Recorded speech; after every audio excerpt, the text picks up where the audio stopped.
Hi everybody, it is Q&A Wednesday, and yes, I know I don't have my wonderful lighting. I'm actually on the campus of University of Washington right now visiting my son in Seattle, Washington. So I'm actually in a dorm room, so this is dorm room lighting. You'll just have to forgive me. I brought my tripod, but you know that's as good as you're gonna get. But I have a really great topic tonight. We're gonna talk a little bit about why if you're struggling to build some muscle mass, we're going to talk about some reasons why you might be struggling with that. And of course, I come up with my best topics from some of my clients, and this is a real life question that we had yesterday from one of my clients. And sometimes I giggle because, some of it to me seems rudimentary, but I know it's because, okay, I feel like the names are popping up over my face, so I'm just going to adjust this just a little bit. I want to be able to see myself as I'm talking to you. Got my little, it's not the best tripod ever, but we'll just make it work for today. Okay, so, there's actually several reasons why you might be struggling to actually gain muscle. And some of them might be pretty easy thoughts, but some of them might actually be something you haven't thought about, and we're going to cover that a little bit today. So, we're talking about, now here's the deal, guys. I'm not talking about extreme, bodybuilders, like how much size can I put on? However, even for some of us girls, we want to put on a little bit of size because that's where our shape comes from. And of course, you're going to hear me tell you, ladies, get over it. You're not going to get huge. You have to lift in order to get shape. I always giggle when somebody comes to me and says, well, I don't want to build muscle. I just want to tone. And I'm thinking, what exactly are you going to tone to? Because fat has no shape. It's not going to give you any sort of definition. You actually have to build some muscle. So building muscle, ladies, is not going to make you bulky. Not only that, but you do not eat enough protein, or you don't eat enough food in general, and you don't produce enough testosterone to actually get bulky. You're not going to get bulky from that, from lifting heavy and from doing the things like I do. I actually lift heavy, crazy heavy. But what makes you bulky is when you lift weights and then eat a bunch of junk. So like, I've said before, cupcakes make you bulky, not lifting heavy.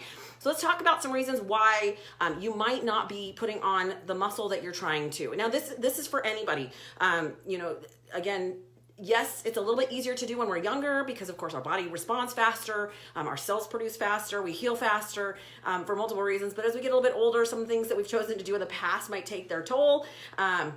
But you know what, even at 43, I already know what I can do to actually make my body a little more efficient and put the muscle on when it's time. So let's talk about number one. If you're really struggling to build muscle, and this is the one that I had a conversation with my client yesterday, is that you are probably not lifting heavy enough or intensely enough, or what we call it in the fitness world is progressive overload. If you are not putting a different demand on your muscle, it has no reason to grow. So for example, the client that I was talking with yesterday, who is gorgeous, by the way, she hasn't changed the amount of weight that she's been lifting for years. So why would her muscle respond and put more growth on if it doesn't have a reason to? Not only that, it can actually backfire in the way that not only will it not actually put more growth on, but it may actually say, you know what, I don't really need the muscle mass that I currently have. And so, of course, you might become what we call catabolic, which just means your muscle breaks down and your body uses it for something else. So, if you're not lifting heavy enough, now that doesn't mean go to the gym. First of all, don't go to the gym and be a jerk and throw weights around and be a meathead, because I find that completely unattractive. I know a lot of people that go to the gym and they really go with a purpose, and you can tell people who know what they're talking about and what they're doing because they're very quiet, they get their work done, they're not there to socialize, they lift heavy, they lift complete, they go home.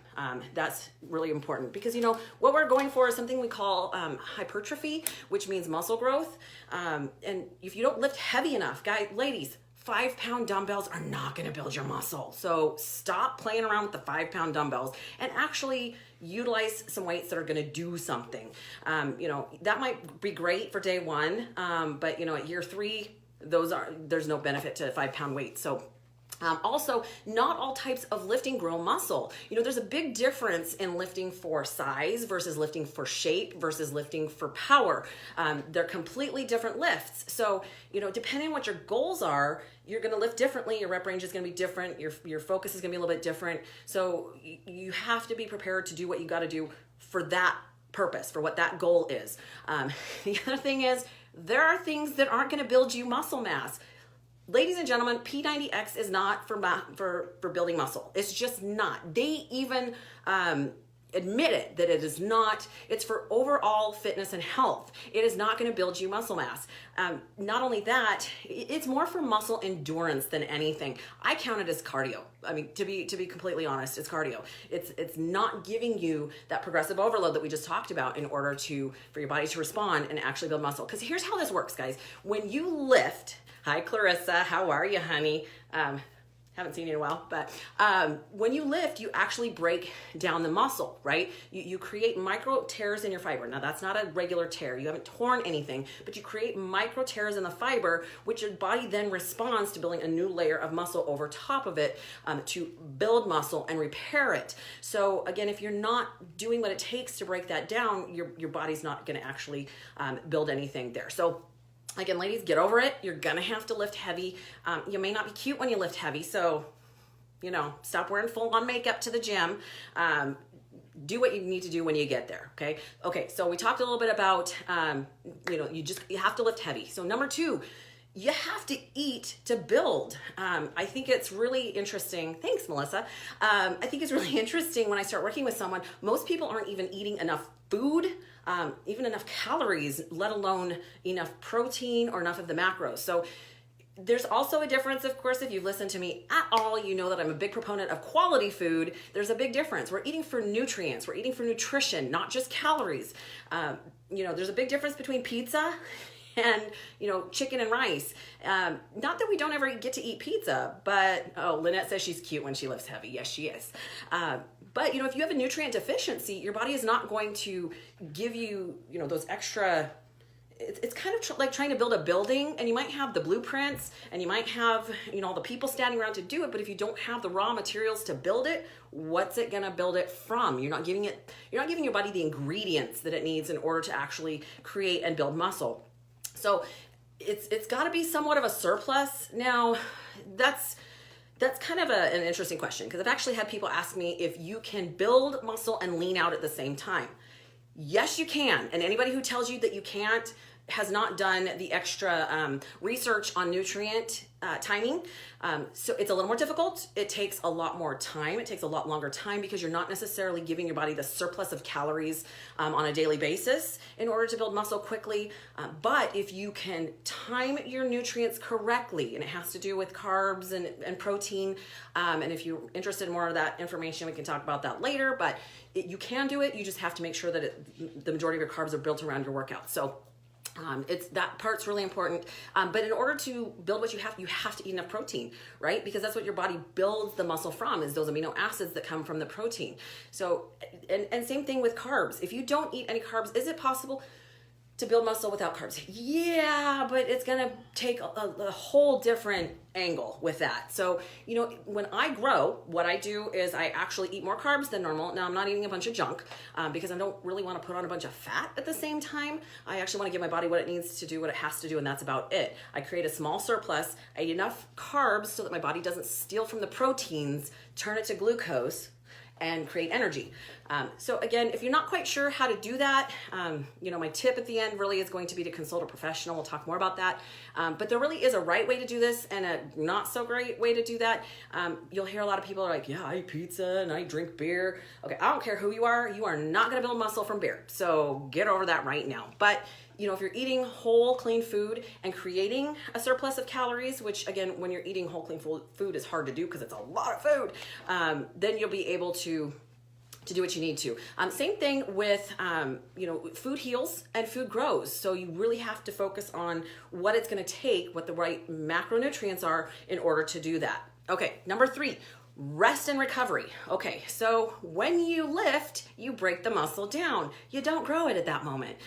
You actually grow when you rest and recover. So if you're not getting enough sleep, if you're lifting too many days a week, if you're always lifting ridiculously heavy and never giving your body a break, you're not going to grow. That's a really hard one to focus on, because I know every growth season I actually have to back up a little bit and realize, okay, yeah, this is great. I'm lifting heavy, but I can't lift every day, which, when you're leaning out a little bit, it's a little different lifestyle. You lift 5 or 6 days a week. But when you grow, I might actually only lift 4 days a week. I'll lift crazy heavy, but I really have to focus on getting enough rest so that my body can do what it needs to. When you sleep, your body needs a couple of things in order to grow. Human growth hormone is one of those, and you produce the majority of that when you sleep. So if you don't give yourself enough sleep, there's also that reset button that you need to hit during deep sleep. So you have to get to that point. If you never give your body that option, then you're not gonna get the muscle gains that you're trying to gain. Also, if you don't get enough sleep, you're actually going to have higher cortisol levels. And cortisol is the hormone, and you've all probably heard this before. It's the stress hormone, and actually the stress hormone, cortisol, is catabolic, which again means it breaks down muscle. So when you are stressed out all the time, you're not getting enough sleep. When I get some clients that are really struggling with that, and they're really struggling with sleep, that's the one thing that we try to fix, because it's the one thing that's going to prevent them from getting where they want to go. Okay, so form, number 4, form. Okay, I know you've all seen those people at the gym, and you're just going, okay, I don't know what they're doing. Part of it is learning to lift correctly. When I work with people, that is, even for people that have lifted for a long time, sometimes we have to take 2 steps backward and go, you need to lift a little bit differently, because have you ever seen, no offense guys, the ones at the pectoral fly machine and they're doing this? Like, dude, you're not even, yeah, you might be using a little bit of chest, but you're using all traps. You really have to focus on form and muscle engagement. I think the hardest one for a lot of people are glutes. People really struggle to build their booty. And that's because it's really, really easy. If you don't know what you're doing, if you don't know how to engage those glute muscles, most of us are quad dominant, and we will automatically compensate with our quads. So you have to decide, it's not even decide, you have to really focus on trying to get that muscle engagement. And sometimes that takes a while to figure out. We call it the mind-muscle connection. It's kind of like when you're somebody's talking to you and your mind's somewhere else and you're like, you didn't hear a word they said. Same thing. If you're working out and you're not paying attention to, okay, I'm trying to work my back. Am I feeling it in my back? I saw this one yesterday at the gym. I saw somebody doing lat pull downs and they were pulling forward. And I'm going, you're not really hitting the lats right there. So you really have to focus on making sure. And if you're not sure, find somebody who knows or that can. I'm weird, and I always ask permission, but I always will walk up and grab the muscle that we're trying to work, especially lats, to make sure that we feel it and that they feel where they should be feeling it in order to make sure that they're engaging the right muscle. So I teach form. That's super, super important, because there's no benefit to lifting if you are engaging the wrong muscle, compensating, and possibly going to injure yourself. That's a huge part of it. And for those that say, well, I have an injury, guys, there's always a modification. Like everything that we do, everything I teach my clients, if they can't do something specific, maybe they have a shoulder injury, there's a way around it. We can do something different. We can, sometimes we have to go a little bit lighter. Sometimes we have to have slightly different focus. Sometimes we just go body weight and go through the motion, but we just, focus on the modification of that in order to make sure that they're getting the best well-rounded workout possible. Okay, Kenneth just asked, cortisol. Okay, I can't see the full question, so I'll have to look at that and answer it when we're done. Okay. Of course, I always have notes. All right, number 5, inconsistency. Okay, it's better off to do short, 30 or 40 minute workouts 4 or 5 days a week than to go in, once or twice a week and kill it for 3 hours and then not do anything for 2 weeks. You have to be consistent. It's the smaller things over time that are going to make the biggest difference. So, if you're only doing something here or there, what I tell my clients, especially my coaching clients, when they tell me, well, I can only make it to the gym 2 days a week. Well, that's great. And that's a great start. But if you're really trying to see any sort of progress, 3 is kind of the minimum. Because really, in order to get every muscle group in, 3 is going to be it. Because otherwise, you're not getting enough compound movements. You're not getting enough of each muscle group in order to create the change that you're trying to. Now, if we're just working one muscle, one body part, that's great. But of course, I believe in full body workouts. I'm trying to create a physique, trying to create full body strength, core strength. even if their goal is very, very specific, like I want to grow a booty, I'm like, that's great, but you're going to have to squat. And that requires, of course, other muscle. But really, you got to be consistent, not only with that, but you have to be consistent with your food. And this on again, off again, when people say, well, I want to look like you, I'm like, well, then you're going to have to do what I do to look like me. And I eat the same every day. I eat the same way. I lift the same way. And so that's what creates that. I've just done it for a very long time. And I find it really fascinating going to the gym sometimes. People I've honestly seen for the last 4 or 5 or even 6 years, and they don't look any different. And so I ask them what they're doing, because honestly, they're just doing the same thing over and over and over again.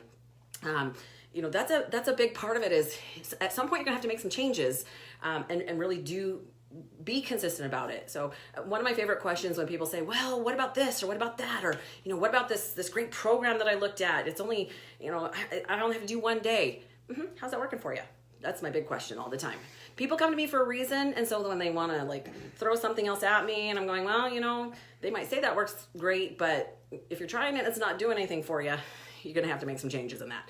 All right. Number 6, hormones. Okay. And there's more than just 1 or 2 things there. We talked a little bit about growth hormone.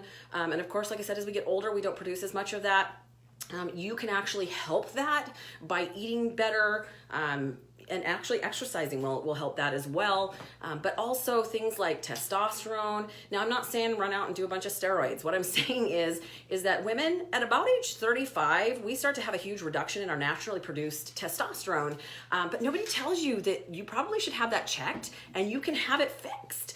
At 43 years old, I'm on complete bioidentical hormone replacement therapy because my hormones were trashed. And unfortunately, to this day and age, the insurance companies consider that anti-aging. Well, hell yeah. I mean, first of all, there's a benefit to that. So most of the time, they won't pay for it. Now, just a really quick little side note here. Ladies, if you are in menopause and you are looking at estrogen replacement therapy, which I fully believe in, because I've been to that little anxiety like crazy point in my life, don't do synthetics, okay? There is way too much research that shows that synthetic estrogen hormone replacement actually causes breast cancer because it's not designed for your body. So keep that in mind. Now we're talking specifically bioidenticals. Now, if you're going just to your regular doctor, your primary care provider, they're probably going to do testing on you and tell you that your hormones are within range for your age. Guys, this applies to you too. I don't want to be in range for my age. I want to be in range for when I was in my 30s. And they can do that because when you don't produce enough testosterone, your body will actually struggle to build enough muscle mass. So, keep that in mind, guys, that if you're really, if you're in your 40s or 50s and you got a little bit of low T, go to a specialist that knows their stuff. Have it tested. They can actually give you some very specific information on that. And they can work with you to adjust that. So if you need some suggestions and you're local to me, let me know. I'll give you some ideas. Okay, so that's super important. And like I said, eating right is going to support all of your body producing the right hormones. Now realize your body is completely run by hormones. That is the language of the body. And the better that you treat your body, the more effectively your hormones are going to work. All right, number 7, too much cardio. There was a point in my life where I thought that exercise was exercise, and so I would do 30 minutes of cardio and slink home and wonder why my body never changed. Well, cardio, to an extent, I used cardio as a tool. Okay, I use cardio when I need to burn off a little more fat in a faster way. But the problem is a lot of people do way too much cardio and not enough strength training, thinking, well, I just want to burn fat. Muscle is a natural fat burner. Not only that, but it's going to raise your metabolism. There's going to be some major benefits to that. It's going to give you shape. It's going to make you stronger. It's going to make you feel better. And as we get older, it's going to keep us independent, which is super important. I know that, when we're a little bit younger, we don't think about that, but I have some older clients that their doctor is telling them, build some core strength or you're not going to be able to live on your own too much longer.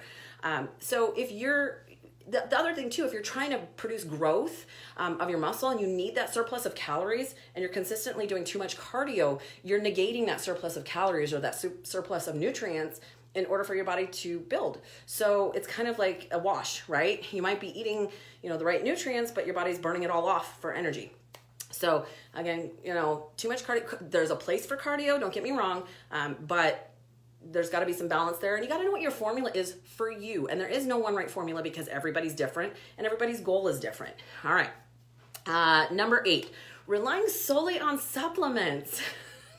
So just like you can't out exercise a bad diet, there's no supplement and you can't out supplement a bad diet either, but there's no supplement that is going to magically make everything work. A long time ago I had a client that wanted to take some extra supplements, we're talking not legal ones, but didn't want to actually do the work. And my thought process was, okay, even if you take that, you still have to do the work. The only benefit is that it actually helps you recover faster. So if you're not lifting, you're not getting any benefit whatsoever. It doesn't just magically inject muscle. Okay, don't talk synthol. That's a conversation for a totally another day. Don't even want to get into that one. But if you're, just like thinking that creatine is going to give you everything that you need, if you are consistently lifting, recovering, eating the right food, creatine is that extra little boost of efficiency. It's kind of the little detail that might push it over the edge. But you have to do all those other things first. You can't replace any of those with the creatine and expect it to magically work. And there's a time and a place for supplements. Of course, I'm a firm believer we should get the majority of our nutrients from food. But even in this day and age, that's really tough to do. So of course, things like a good multivitamin is a great option, a good protein shake, and of course, fish oil. And I believe in turmeric. So, there's definitely some benefits to some supplements, but you got to know what they are, what they do. You got to know what the side effects are, guys, because they do contain those. The benefits always should outweigh the risks. And again, back to the beginning, you got to be doing the basics first. You got to be lifting right. You got to be eating right, and resting. So that's a big part of it. So I know for a lot of you, it's a lot to think about. It's like, okay, well, if I take all that information you just give me, I have no way I can start. Like, I don't know where to go. You might have to consult a professional. It's taken me quite a few years to get this all figured out. And honestly, I consistently do research. Yes, as I said last week, I'm still the weirdo that listens to lectures while she does her strength training workout. But I have the basic idea of exercise science and nutrition and how all that goes together. And so sometimes you're going to have to come to somebody that can take a look at your goals, take a look at your body type, take a look at any issues that you have, illnesses, genetic issues that might come to mind, like diabetes, and put together something that can help you with that. And of course, you should always include your doctor in on that conversation because that's super important as well. So hopefully that gives you an idea. Pick one. Is there one of those that we just talked about that you're not doing? You might have to approach that and figure out what you got to change in that. And of course, if you want to talk, I'm just a direct message away there. So as always, if you have an idea or something that you learned today, please post a comment below. I like to know that I'm at least helping somebody make some good choices because I just want you to be healthy and happy. I also love to hear feedback on what questions that you have because I get my best ideas from you.